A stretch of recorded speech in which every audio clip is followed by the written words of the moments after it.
everyone, and welcome back to a new episode of Formula Buns. Is that what it's called? Today, we are going to be making cookies.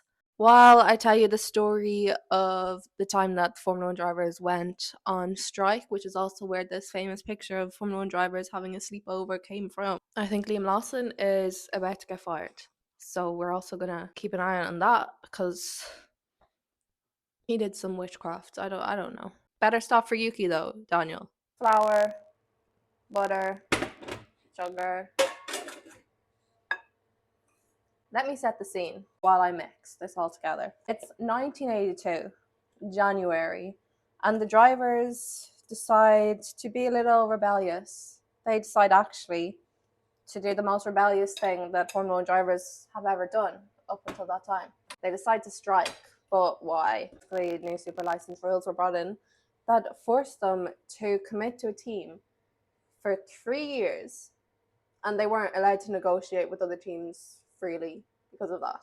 Guys, I forgot to turn my microphone on for this part, but basically I'm saying that one of the other rules were that they weren't allowed to question the FIA at all, which was brought back this year. 1 egg, 2 tablespoons of vanilla. Basically, to simplify what the FIA wanted, which is similar to what they want now, they wanted full control of the drivers.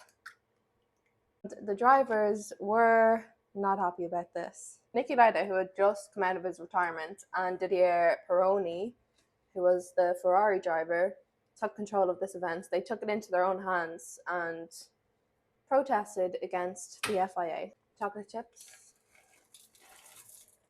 You can't see a thing I'm doing, I know.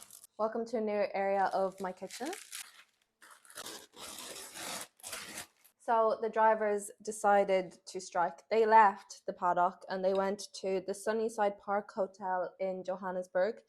The Sunnyside Park Hotel weren't expecting them. They didn't have rooms. They didn't even have enough beds. So the drivers at the hotel all locked themselves together in one meeting room. And they refused to leave until the FIA backed down on the rules that they were proposing. Now, the team bosses, the team principals, everyone were angry at the drivers.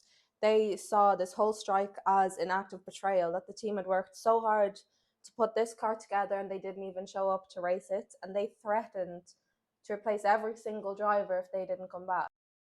Now, although the drivers were threatened to be replaced, no one could actually step in that last minute, and you're not going to replace some of the best Formula One drivers in the world. So the strike did hold firm and they won. I'm putting these in the oven.